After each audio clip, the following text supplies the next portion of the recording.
I want to thank everybody for watching my show today. William Wallace for America. My show brought to you by Bond Arms, My Pillow, and Patriot Mobile, and other people. A lot of locals too. If you go to my website at williamwallace.net, you can also check out some other sponsors, click on some of the links, some affiliate codes, but also you can click on my merchandise site and see where you can get some freedom-loving merchandise. Freedom is one of my favorite topics, as you know. I'm always looking for ways that we're not only losing freedom in America as a way to be able to promote things that we need to do to save it, but I'm always looking for people, groups, getting their opinions, people that are fighting for freedom, doing things. And with me today is just that guest. When I bring my guest on, you're going to find out about not only the young Marines, you're going to think, well, gee, what does that have to do with freedom? Well, it has everything to do with freedom, because we need to get our young people involved in not only our country, but the future of America. And this interview with Colonel Bill Davis, USMC retired, I think is going to tell us just that. Colonel Davis, thank you so much for being on there. I really appreciate it. Hey, William, good to see you again. Hey, it's been a long way since Washington Mardi Gras. I know. It's like I was wondering why you're at DC Mardi Gras. Then I see the plaques in the back, and I realize you got a big Louisiana connection, which I know we're going to go into it a little bit here. But thank you so much, because after learning more about the young Marines, I think more people need to learn not only about the organization itself, but learn about how our youth are getting more involved in our country. No, absolutely, absolutely, and I appreciate the opportunity. Any chance we can, talk about our program. Of course, I'm partially biased a little bit as the CEO, executive director, Right. but I believe in what the program does. It's very comprehensive, and it builds good citizens that are going to be successful in life, and we can bail into that in just a few minutes. So you're obviously, how long were you in the Marines? So yeah, it's kind of funny. My dad's a retired Marine, first sergeant, and so we lived around the West Coast growing up. He was in Vietnam a couple of tours. Grew up in Montana, Washington State, California, and then for some crazy reason, I decided to join the family business with a legacy. So he retired first sergeant, and I went to the University of Washington. It was funny. He was on the GI Bill, and I will tell you, you talking about an American success story. My dad and hundreds of thousands of other veterans like him. You get a guy that grew up just not too far from where I live here in Northern Virginia, and he had dropped out of school. The recruiter convinced him, joined the Marine Corps. Grandma signed off on him. He got his GED. He went all around the country, met my mom. They got married. Here I am with my brother. And when he retired, he used the GI Bill to get a degree and build small businesses. And it was funny. He graduated from the University of Washington in the spring of '82. I started in the fall of '82 right after him, and worked my way through. But the Marine Corps just was a calling. I didn't know. Originally, I thought I would be an engineer. And I realized after hanging out with engineers, no knock on them, they're great people. And, I'm nerdy at heart, but it was not my tribe, man. I felt much more comfortable around the military and particularly the Marines because I like the Marine Corps, their mottos, their ethos, and the fact that we do one call does it all, literally. Sorry, I know that's somebody else's buzz line down there. Okay. Oh yeah. So please don't be calling him and saying Davis said one call. Well, no, you said one call does it all. That's not. That's a little bit different. But the reality is, when you call the Marines, one call is going to do it all. You all blow stuff up, you build stuff, you take care of the problem, and you protect it from happening again. That is the yin and yang of it. We blow stuff up and we fix it. So, I was a logistician in my career. I was all different places in the country. I actually met my wife in Hawaii while my first tour, and we got married, and I went away to war. And she got sucked into the next 22 years of idly following me around out of curiosity of what I'd do next. She volunteered to help families adjust through issues in the Marine Corps, because it's a pretty enduring, engaging, full-on kind of occupation, And that's one thing I tell kids, understand the first thing you need to know when you decide that you want to serve in the armed forces is it is service, it is continuous until you're done. And sometimes we can bring you back, but that is the first thing. Then decide, who the fit is. But I was really, really blessed, very fortunate. I got to do a lot of great things. My first, like I said, first tour, Hawaii. We got engaged. Next week, Saddam Hussein invaded. And the next week, I was in a briefer room saying, hey, we're jumping on the C5s and we're heading to Saudi Arabia next weekend. So we got married. My roommate and I put our junk in our apartment and off we went. We came back 9 months later, and that was 33 years ago. So I'm very blessed that she's in my life. But then, we toured different places in the country, different kind of occupations and jobs, as you would think, staff jobs. New Orleans, my first tour from 97 to 2000 as the force supply officer there. And then Quantico tours, couple of cool years at US Northcom that you and I talked about at DC Mardi Gras. A very unique opportunity to work with Joint Task Force Civil Support, which is the standing joint task force that is deployable anywhere in the country in response to a weapons of mass destruction attack. A lot of crazy training, a lot of great people. And for a couple of years, I was also tagged with running the international team. I would assemble doctors and scientists from around the country to respond to issues anywhere in the world. And it was 4 hours to be ready to go anywhere in the country and 12 hours to be anywhere in the world. And we got an opportunity to support the Winter Olympics in 2006 in Turin, and also a little bit of time spent coordinating and supporting forces that were responded to Katrina. And it was a couple months after Katrina that the monitor called and said, hey, guess what, pal? You're going back to New Orleans for another tour. Like, okay, because we really enjoyed it. We had a great time with the family. And I came in there summer of 2006. And for the next 5 years, worked on rebuilding things in that area, as well as construction and facilities oversight around the country. And that is what led me to my last project. For those of you that are in the area and you're touring over the Crescent City Connection, as you come over the Crescent City Connection to the West Bank, the best bank, look to your left and you'll see a large brick building with a green awning on top. That is the headquarters for Marine Forces Reserve, the Marine Corps Reserve headquarters for the entire country. And that was my last project. I gave Senator Landrieu a tour, never moved into my office. And the next day I went over and I started building a little school outside of it called the New Orleans Military and Maritime Academy. That's still there, top rated school. A good friend of mine, Chris Schlafer, he took it over when I left, and he's running it really well there and expanding it. But then I was lucky enough to go here and run the Young Marines program, which is a national. So how did you get hooked up with the Young Marines? And then in a minute, I want to explain that uniqueness that brings not only youth that are passionate about America, but I think is helping empowering future Americans. I mean, Americans now, but empowering them to help our country with when it comes to freedom. How'd you hooked up with the Young Marines? Yeah, so my first tour in 97 to 2000, my boss and actually a good mentor and friend of mine, his kids were in the program. I'd never heard of it. Now, I'm a Marine brat, man. I grew up around military bases, Pendleton and stuff. Never heard of it. But he said, hey, Young Marines. So my older son, Matthew, got into it, and he was an honor grad. I was like, yay. And we did that for 3 years. And then I got moved to Quantico. And so when I came back in 06, they were still doing Young Marines program. And a lot of the volunteers that I had met when I was there in the 90s were still there. So I used to do a lot of speaking for them. I would come over and talk to groups of kids and graduation speeches.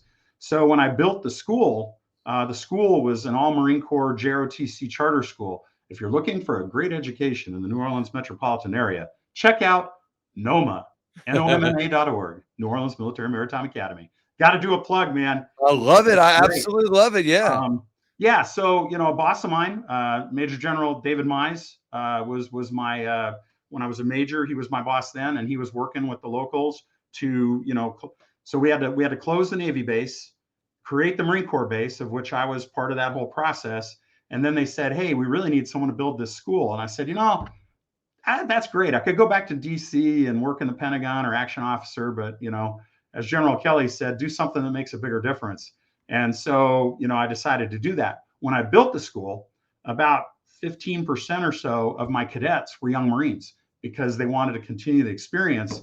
And there was only one other Marine Corps JROTC program at Jesuit in the New Orleans, south of Pontchartrain. Mm-hmm. So that's how that happened. And it was one day they had asked me about taking over the Marine Corps JROTC program, and it just wasn't the right timing. And then a couple weeks later, a couple guys, call me up, let's have lunch. And like, hey, the other guy's retiring. You need to go take it over. I'm like, oh, okay, I got to talk to the wife about it because we've been here a little while.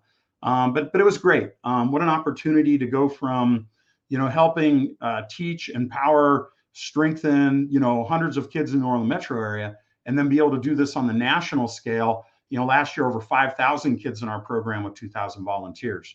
So it So when really they has been a blessing to get to do so this. when an individual signs up to be a young Marine, Yeah. are they enlisting in service at age 18? They go off the boot camp and they're automatically in, or is it an organization where they're able to say, hey, you know what, this isn't for me, and I want to be out? And then I guess what's the attrition rate?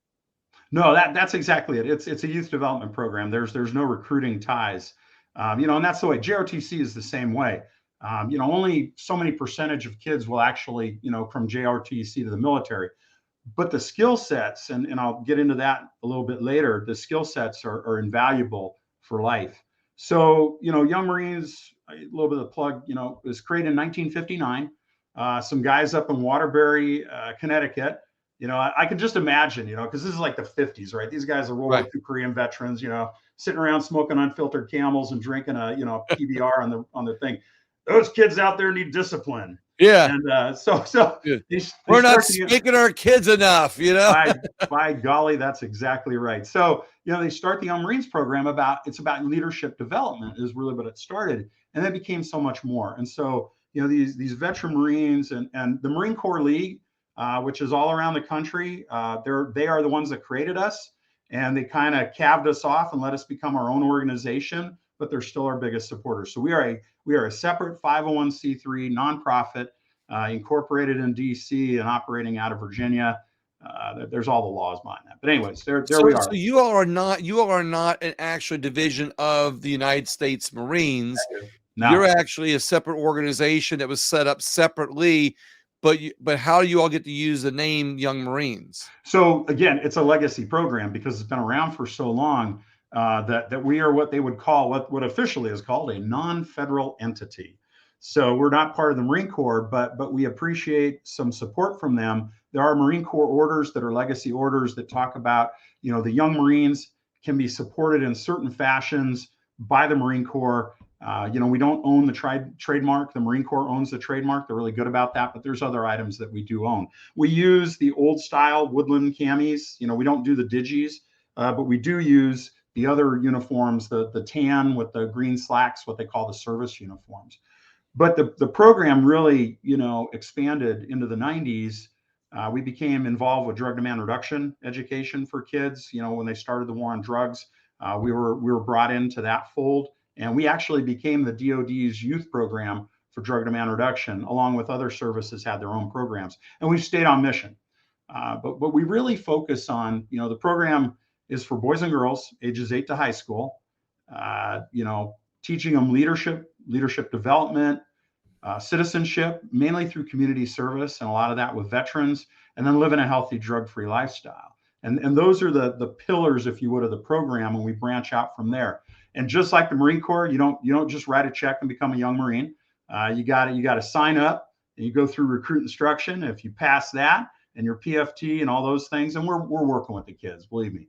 You want kids to succeed. You challenge them Right. according to their abilities, so that every day they come to drill or they come to some event, they became better than we were that morning when they got up. We challenge them in some fashion to build their self-esteem, to build their confidence. So And you're not only creating great Marines and great citizens, you're creating people that are invested in our country. yeah, no, absolutely. And that's kind of synonymous with Marines. I mean, the leadership part, the Marine Corps has been doing this for close to 250 years. We got a pretty good model.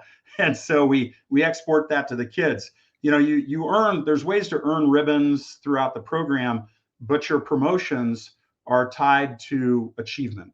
You earn everything in this program. There's nothing given to you. You earn the right to be a Young Marine by passing recruit instruction. You earn every promotion through a series of community service, physical fitness activities, that work their that work their way up. I make sure my hand and arm singles are in the right spot. So you work your way up to these, and leadership schools. We have progressive leadership schools that you go through that are tied to the promotion process as It's well. like things that all humans need to be able to not only succeed in life, but be productive citizens, productive in their communities, productive family members. Absolutely. So I'm gonna circle back into the young Marines here in just a Yeah. minute on how people can get involved in some different things as a way, if they have some maybe they have a family member, they have a child Yeah. that they think would be good for the program. But what I always ask people on my show, I'm just anxious and chomping at the bit to ask you this question, because I think your answer is going to be one of the most unique ones I've had on my show. I always like ask people, my guest, where are we losing freedom in America? So I want you to answer that question, where are we losing freedom in America? But one thing we always hear is how we need to get our youth involved in the future of our country. Yeah. So after you answer the question, we're going to talk about, does our youth feel the same? These young people that you're bringing, do they feel the same, that we're losing freedom in America? Is that why they're getting involved in the Young Marines, or are there other reasons? So where do you think we are losing freedom in America? Well, I think it's funny you talk about why kids join, and because we're a smaller, I mean, we're a big program, 5,000, but we're a small program compared to everybody else. And Right. so we don't have like a national advertising campaign. Most kids join this program because they see some other kids in it and they want to emulate it. Social learning theory that I've learned recently, they want to emulate these older kids that they look up to. But I will say, a couple of things about freedom. A big discussion that we have ties into the citizenship piece. Freedom also means responsibility, and that you get these freedoms, but you need to take care of them. You need to be responsible for them. You need to be a responsible citizen and be engaged with our country. I mean, we were talking before we came on the difference between makers and takers. I Right. mean, we want to produce makers. And I think part of the problem is people continue to they give up their freedoms.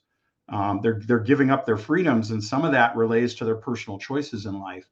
And I would, if I could, tie this into something I usually talk about, the why. Why Young Marines? Well, there's all kinds of youth programs, but we're pretty unique. The combination of things that we put in our program, along with the way you get promoted, the structure that's there, really appeals to kids, and it makes them stronger, more resilient, and they're prepared for life. And that's what I hear a lot from parents. I hear a lot from parents that, man, I can't believe this is the same kid. They were either really quiet and we brought them out of their shell, or Right. they were unfocused and we gave them focus and purpose, and it prepares them. And so a lot of parents, I'll tell me too, I ran into a young Marine. I was on an airplane and the flight attendant was a young Marine telling me about how what she learned, her ability to speak, interact, to look people in the face and shake their hand made all the difference. That kids come out and become managers, whatever. About 30% join the military and the rest go on to do other things. A lot of them will go on to become teachers and first responders. And that ties into our drug demand reduction. A lot of first responders teach the drug demand reduction education classes. And a lot of the kids, because we expect the older kids to become teachers to teach the younger kids. And so then they get the teaching bug, and they've done it, so they get a Right. passion for it. But coming back to the freedom piece, when we look at, a lot of people hear about recruiting issues. Okay, it's a huge, up here, being tied to the military, you hear about the Right. challenges of recruiting. And so when we talk about what are the issues with recruiting for our country, it should scare everybody, because what it says is, since I've been in this job since 2015, we went from 27% of American youth down to 23% eligible to serve. That means 77% can't serve in the military. Why can't they serve? Well, obesity, fitness, drugs, Mm. criminal record, lack of education, some combination therefore. Now think about those factors, and this is what I tell people. When you think about those factors, that's the same thing that everyone in the American business community, everyone in American society wants people that fit all those factors to be Right. productive workers, to be productive citizens. The drug-free piece, I give you a whole class, a whole half hour on that. But when you think about it, not only you need 1.2 million people in the military, right? And then you got the reserves. So total is about 2 million military members drug-free. Another million or so federal employees, civilian employees. 7 million transportation jobs are all drug free. All the law enforcement jobs all require drug free and a little bit of fitness. These are all, our country is based on its economy. Our economy is driven by its citizens. And if our citizens can't be productive parts of the economy, we got trouble right here in River City. And so what I talk about when you talk about freedom, I've hit it a couple different ways. It's funny. We have a class about freedoms at our leadership school, and I was sitting in the back of the room, and these kids were teaching it, and they were like, we got freedom in our country, and that means you're free to go down and just go buy an ice cream cone, or you're free to, like, oh man, we got to retool this class. Yeah, that's the perception of freedom, Yeah, that yeah. allow us to buy an ice cream cone, but the reality when you turn 65, you have to you have to get government insurance, or you have to, Yeah. there's only one supplier for flood insurance, and Right, the list goes on right. and on. You got to buy Marketplace. a firearm, you got to fill Yeah. out a form. There's list goes on about freedom. So Go ahead. so we go back, and so that's funny. So that's why I say, I was like, hey guys, and so we retooled the class, and we gave a little more instruction to the kids that we're teaching to make sure that we're giving them good quality instruction. Said it's really look at let's start with the fundamentals. Let's talk about the Declaration of Independence. Let's talk about the Constitution. Let's talk about the Bill of Rights. Why those things were put in place, why they are topical and important today, because knowledge is power, And so Right. you combine all that knowledge. Oh, and the other piece is history. Oh my gosh. Had I not gotten a degree in economics, I would have had a degree in history back in bachelor's degree days, because history becomes incredibly important. And unfortunately, our kids are being fed sound bites and manipulated. Social Right. media is a fact-free environment, and everyone believes it because it was on the internet. It's horrible. And so the kids, when you provide them with true information or fundamental factual basis information, it changes their lives and their minds. Like, oh man, I didn't know that. Yeah, exactly. You need to be educated as a citizen so that you keep your freedoms, you keep your understanding of how the government works, why the government works the way it does, and be a productive part of it and shape it to continue the American experiment. We are, it's funny, Anthony Scalia, the Justice Scalia, used to come to Quantico every year on Constitution Day, and he would address all the Marines. And since I knew the guys on base, I was like, hey, can I bring the kids over from the high school on base? And so we were able to bring them over. And you listen to them talk, and things that people don't understand. We are the longest established democracy in the world. Right. The longest. And there's a reason for that. But again, Franklin, you got to keep it. Exactly. And you got to continue to work on it. And that's why I think it's so important to empower young people. Yeah. Turning Point is organization that's trying to empower a younger generation, to making good choices. Young Marines, doing the same thing. There's all these different organizations, not say all, but there's many different organizations that are doing it. But from what I can see and hearing from you, that the Young Marines are one of the most powerful organizations that they have the most influence, I'll say, in the most positive, direct way over our youth, to be able to, to be able to have a child come out, or a young adult come out the other side of this program and be a productive citizen, be someone who appreciates our country. It's interesting. A lot of programs, and please, I'm not shooting on other targets. Yeah, right. No, absolutely. My kids participated on all kinds of stuff. I was like, dang, I keep having to buy new outfits, new things. But a lot of programs are concerned, I would say, sometimes about the activism aspect, and that's not me. That's not our program. Young Marines are not an activist organization. Yeah, what we're trying to do is basically build kids up. Our motto is strengthen the lives of America's youth. And when I say that, it's not just about the push-ups, It's about giving them, mental resilience and giving them the fundamentals. Because I will say, along with those studies that I talked about with the recruiting and the challenges there, you look at the Chamber of Commerce, you look at, oh gosh, any day you can read something about the challenges for kids today, about social interaction. Right. We actually teach a class on etiquette, how to write a thank you note, how to shake a hand, how to go to the dinner and eat at the table with other people. Some of the fundamentals. And it's funny because my wife teaches that when she kind of put together and teaches it. And I was laughing. I'm like, man, sweetie, I'm reading this stuff in the paper. People are paying like $500 for people to go to this stuff. They were You're in the the Young wrong Marines business. and get it for free. Then you get it for free in the Young Marines. We're just givers, man. And We're probably a giving it much away. and what But I love about this is, you are teaching life skills. yeah, So I originally thought Young Marines is about teaching them how to be a soldier at a young yeah, age, but this is more about life skills right. to be good, productive citizens Yeah, than it is to be a soldier. So now, what do you find the majority of when people, young people join the Young Marines? Are they joining it because they just love America and they see this as a way to express their patriotism and serve their country? yeah, Are they seeing it for the organization that it is, as a way to learn a skill set to make yeah. themselves better humans? Or are they, passionate about our freedoms and liberties? And so I always come back to that, you see. Hey, that's all And right. and so are they going into this going, I want to protect freedom and liberty in America. Tell me how. Or does that something that they mostly get on the other side after they've experienced the program?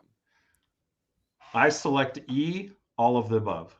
So Oh, I do. I get a little. It's funny because I get a little of everything.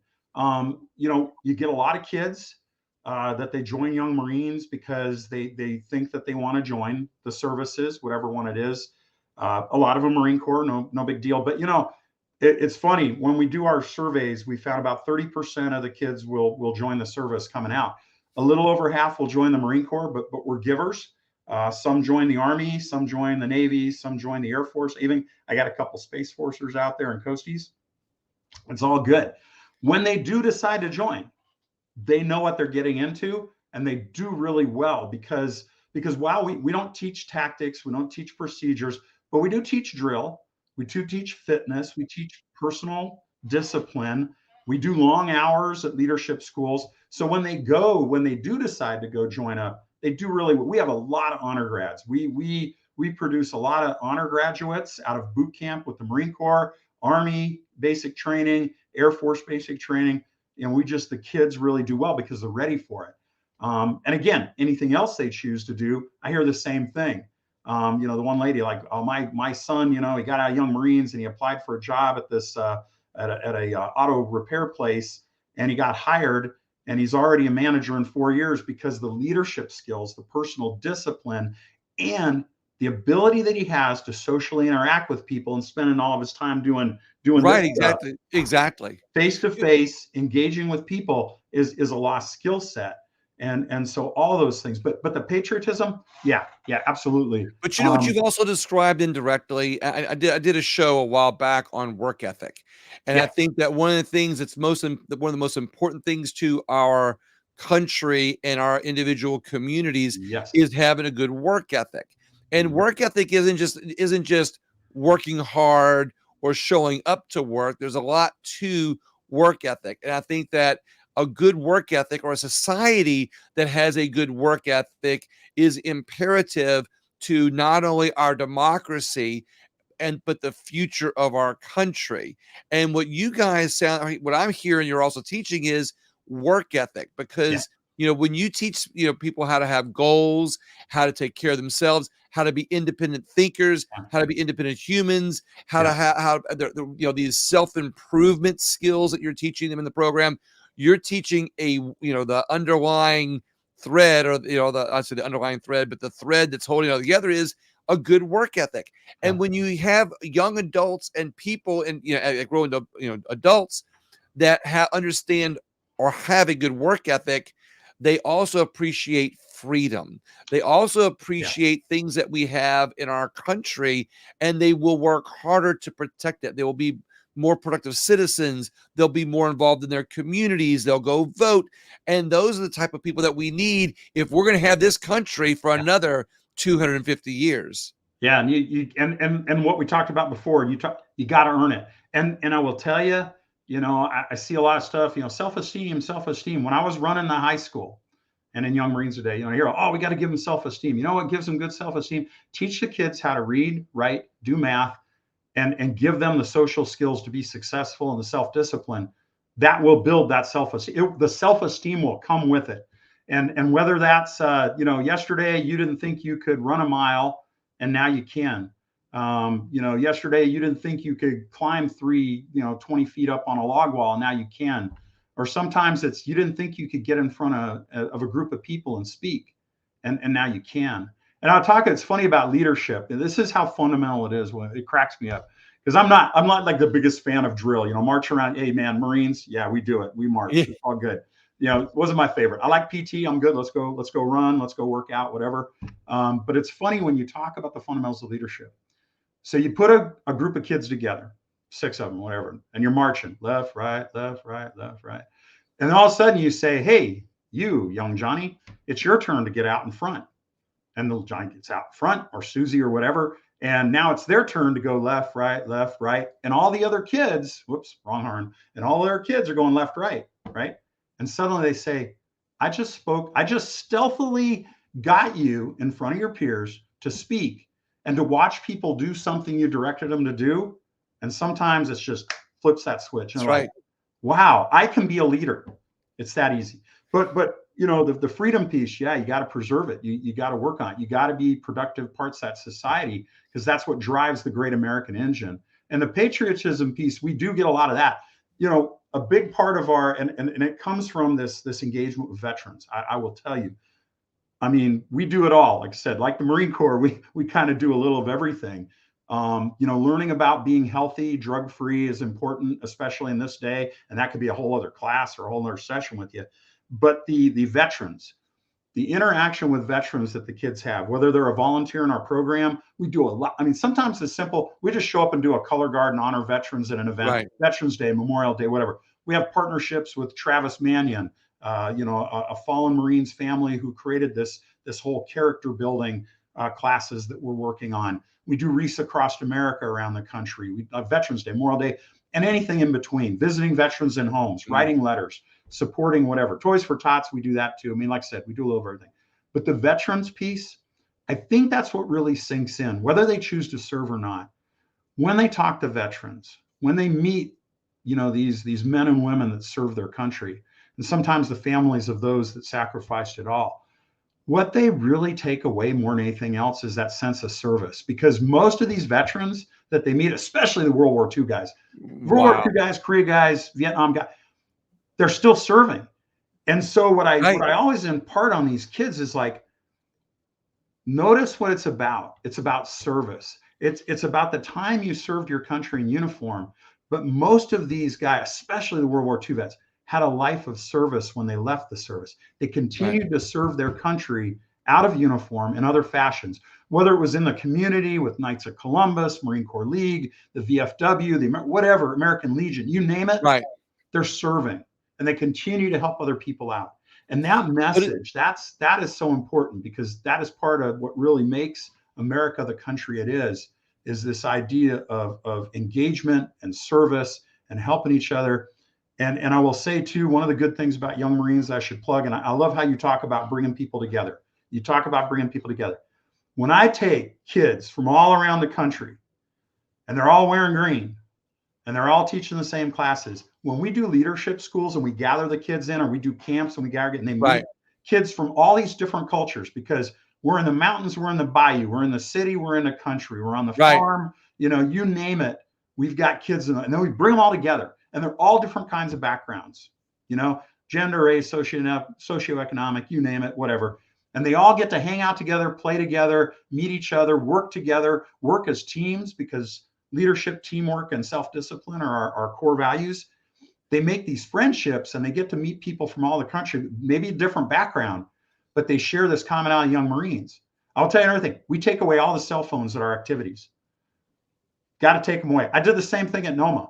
One of the first things we did, like first couple months into the school, we said, take all the cell phones away in the morning, give them back at the end of the day, because that's how kids are going to learn. When you talk to the Young Marines, the older ones, and you say, would you have made friends if you had your cell phone? No, sir, we wouldn't have. So they get it, and they make their friends. And then we give them back before they go home. Hey, guys, here's all your cell phones. Get all your data exchanged so you can stay in touch and keep the dream alive. And they form these friendships over time and over across the country. And to me, that again is about the promise of America, the dream of America, about how we bring all these people from different backgrounds together and get them to be friends, to know each other. May not always agree, but they understand how to work as a team to get things done. They might be different ideologically in some ways, but they come together on service and work, and which I think service and that work ethic are synonymous, and they're and they work together to be able to do good things. But I'm going to go backwards a little bit, though. I asked you a question, and what's that? Roll the tape.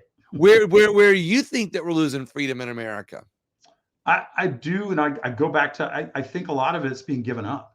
I will say the ability to speak. I mean, First Amendment stuff. I know we hear a lot about, the press is being restrictive. Well, you should travel to some of the places I've been. And that's another thing. Travel to places I've been. When people knock on America and stuff, there's a lot of great countries in the world. I've enjoyed visiting some of them, some more than others. Shall we say? Yeah. But nothing will make you appreciate America more than traveling somewhere else, and especially some of the not as great places that I've been to. I will never forget laughing. It was my second trip to Kenya. I was doing an exercise. We were helping build resilience in Eastern African communities for disaster management and things like that. And I had a group of kids that were on mission that were with us, and we're flying back from Kenya to Brussels, and we land, and all the kids are running to the water fountains because you can't drink the water out of the fountain there, and that happens for a reason. But where I think, like I said, the freedoms, I think a lot, it's some of it's self-imposed, self-given up. I mean, when the freedom of speech, is so important that you should be able to have, what you just talked about a minute ago is important. Having a civil conversation without calling the other person the enemy, without saying they're evil because they think something different. If you can't have the conversation, if you just shut the conversation down, then we don't get a chance to move forward or educate, because you might make a good point. I mean, I will tell you a good book that I was reading or read, because there's a ton of them piled up. Think Again by Adam Grant. I like Adam Grant. He's a fascinating organizational psychologist. Right. Simon Sinek's good too. The Marines like him because he wrote Leaders Eat Last about how we work. But Think Again was great, because you have to question, hey, I always thought this was true. And even me, sometimes I like, usually it's with my wife, she'll tell me something like, I can't be that way. And then later, I hardly ever admit it though. Right. Exactly. You can't, we won't do it on tape. Yeah, that's right. Yeah. Delete everything I just said. You got to cut it off. But Think Again was great, because you got to go back and think about, some things you've heard and you believe, and you heard, you believe, then you find out they're a little different. It's important, personally, to do that. But I will go back to civility, that whole idea of bringing people together. And the whole term agree to disagree, sometimes it just is. I'm sorry, I don't believe that way. I will tell you one of them, this whole communism thing, God, no. Right. My dad, most of the people I know, my career, a good chunk of it, was geared up to fight communism. And if you understand the history of it, you would never wear a Che Guevara shirt. You would never like, oh yeah, he was so great. No, he wasn't. No, he wasn't. And you look at the killing fields in Cambodia, everything in Southeast Asia, communism has killed tens of millions of people. And there's even a new museum up in DC that they opened, that a guy donated the money to create this museum against communism to educate kids. So when someone says, oh yeah, I represent the Communist Party, like, really? So if it's so great, there's a museum on communism in Washington, D.C. It's a museum against communism. Oh, okay, I gotta send you the link. See if you can get. I'll send you the link, because you got to get this guy on, because he lays out all of the death and destruction created by communism, because you got people in our country that think, oh yeah, that's the way to go. We should do communism. One, no. See it in action. Right. Two, if it's so great, then why are everyone in communist countries trying to come here? Right. There's a little bit to that. So yeah, the freedom piece, that's part of it right there. You need to educate yourself. You got to understand the history, know what's going on. Be an engaged and a educated voter to know what people are saying. Well, there's this. We should do it. No, we can't. No, that's bad. Because you want to talk about losing your freedoms? Yeah, go to any of those countries. It's exactly you're exactly right. And I love how you're taking these kids to this program that's showing them in a positive way how to be not only productive here but to be able to appreciate the freedom and liberty we have here, so they'll recognize that later if they travel or if they see it later Right. on. But I'm curious because you said that the Marines are not part, I mean, the young Marines are not part of the Marines. How are the young Marines funded? Yeah, I will do. That's a great question, but let me roll back. That I will say about this whole freedom and stuff. That is what's so great about having so many veterans enrolled in our program. So many veteran volunteers, and the amount of time we spend with veterans, because they will say the same thing. Hey, listen, I was in Vietnam. Let me tell you how communism works. Hey, listen, I spent most of my life in these countries. I was on security battalion duty. I was stationed here, there, wherever, and I see how these countries work. And you don't want to live in that kind of country. You need to preserve the country we have, the democracy we have, the freedoms we have. Right, right, Yeah, right. all that ties in. So, but thank you for asking about funding because, hey, near and dear to my heart. I'm a horrible development guy, but yeah.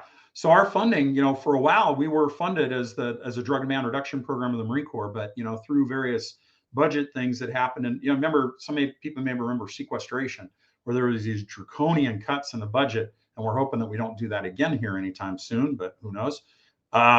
We got cut out, but Congress, a lot of people in Congress saw how good our program was, how productive it was, how it was worth saving, and they created a congressional grant for us for drug demand reduction. But it's youth development. Drug demand reduction is what it keys in on, and so that's about half our budget, and the rest of it we do through fundraising around the country. Youngmarines.org, donate now. But that's a good chunk of how the funding comes in there. And a federal grant has oversight to it. And a lot of people well, straight up, well, why should we pay for Young Marines? I'm like, well, the government pays for a lot of silly programs, but let me show you what I do and how it's a good thing. But here's the other thing about our program.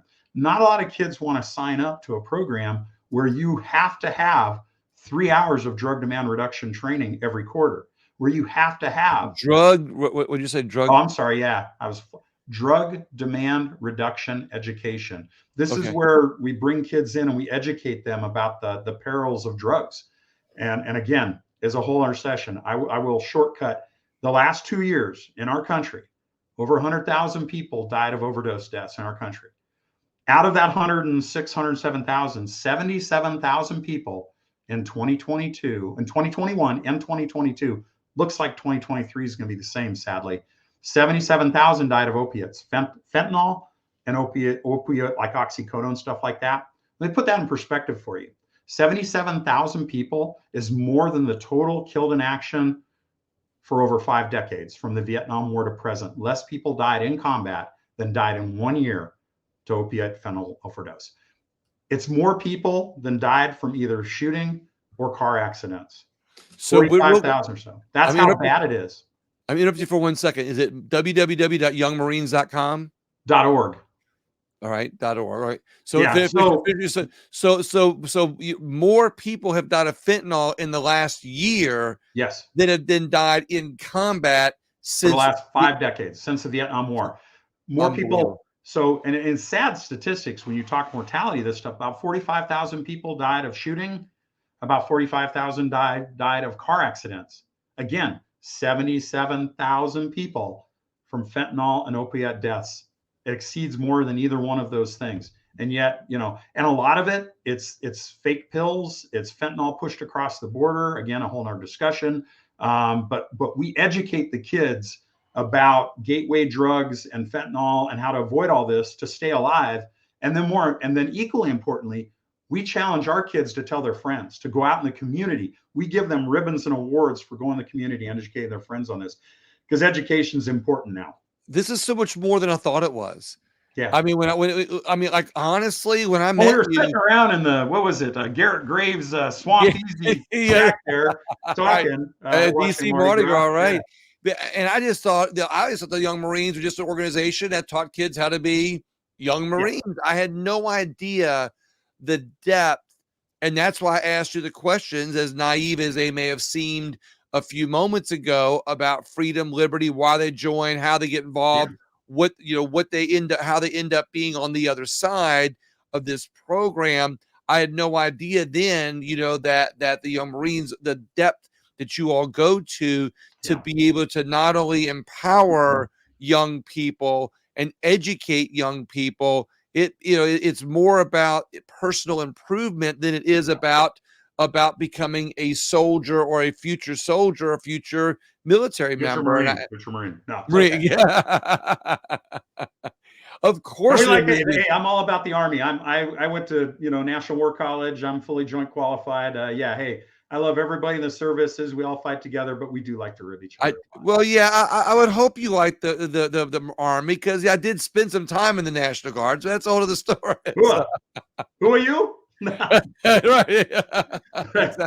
No. They've got the long haulage. As a logistics officer, Army was the big logistics. I mean, the Marines, hey, we're good for about 90 days, a little farther, but hey, when after 90 days, like, hey, where's the big A? I mean, So, from what I understand is the Marine. There was a saying about the Marines go in first, and they blow up and secure. The Army moves in and guards it, and I feel with the Air Force, build the flight line and the golf course, not necessarily in that order. well, But I will tell you, I spent a lot of time on Air Force aircraft, so love those guys. Just get me. Yeah, the Air Force guys, they stay back in the hotels and write the contracts to the lease. Sometimes, but hey, they're good too. Everybody's got Everybody has their part, and we all kid each other unmercifully. But the funny thing is, the more you stay around, you understand the reasons why. But back to Young Marines, like you said, it really is. And after doing this for a little over 8 years now, and I watch kids in the program, I've got ones that have joined the military. I stay in touch and I see what they're doing. I got a tremendous young man. This is a kid, I'll just tell this one story. It's just one of many. This is a kid who was 8 years old, and his dad was incarcerated for drug issues. And his mom, like, what do I do? And she found out about Young Marines. So she takes the kid over, he joins the Young Marines. And like he said, he gave a speech. There were tears, old men crying, when he said, the Young Marines became my family. Those were my uncles that kept me on the right path, that taught me things, that developed me to the person I am today. And that young man got a full ride to college, got a full ride for his master's. And this summer, he will report here to Washington, D.C. to become a foreign service officer for the Department of State. He is a tremendous, don't hand it all to the Young Marines, because, at the end of the day, he had to do a lot of this himself. But I'm just so happy, amazed, and proud of an organization that provides the structure that enforced, supported, and propelled him to good things. And he's just one of many. There's so many great stories. Well, Colonel Davis, any final thoughts there before we wrap up here? Yeah, no, hey, I do. Hey, first off, William, thank you so much for the opportunity to talk about the program. And I will, and because a lot of your viewership is there in the great state of Louisiana, I will say that our program is unique there, somewhat unique, is that I have 9 Young Marine programs in the state of Louisiana with several hundred kids in them. 7 of those are sponsored by sheriff's departments. And I'd get in trouble if I tried to list them all, because I know them all, but I don't want to miss anyone, get in trouble. But the sheriff's departments see this as a community development, as a pro community development, pro helping kids out. A couple of us said before, hey, good kids need help too, was a great quote from one of the sheriffs. The other thing is, they see good kids in bad situations and say, hey, why don't you join Young Marines, so you don't join this other group that may not be good for you, for your lifespan, or your freedom, your literal freedom.